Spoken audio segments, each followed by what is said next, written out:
வீட்டுக்கு ரட்சிப்பு வந்தது. இவனும் ஆபிரகாமுக்கு குமாரனாயிருக்கிறானே. அவர் ஒளியில் இருக்கிறது போல நாமும் ஒளியில் இருந்தால் ஒருவரோடு ஒருவர் ஐக்கியப்பட்டிருப்போம். அவருடைய இரத்தம் சகல பாவத்தை நீக்கி நம்மை சுத்திகரிக்கும். 1 யோவான் 1:7. மத்தேயு 2:10. அவர்கள் அந்த நட்சத்திரத்தை கண்டபோது மிகுந்த ஆனந்த சந்தோஷம் அடைந்தார்கள்.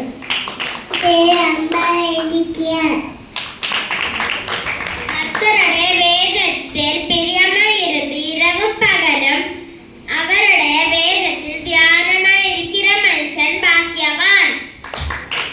இதோ சகோதரன் விசுவாசம் பண்ணுகிறது நன்மை மிக இன்பமானது. கர்த்தர் நம்புகிறவனோ என் கருத்தை வைக்க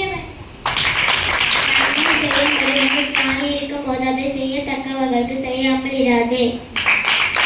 தகப்பன் தன் பிள்ளைகளுக்கு இறங்குகிறது போல கர்த்தர் தமக்கு பயந்தவர்களுக்கு இறங்குகிறார்.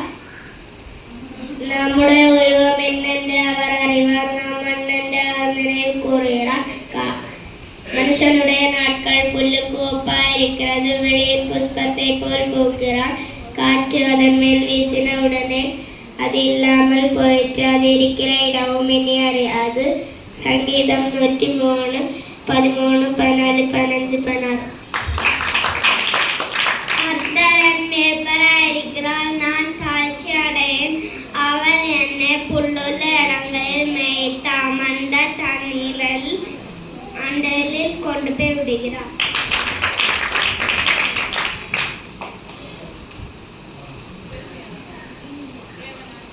தேவனாலே கோடார காரியம் ஒன்றுமில்லை.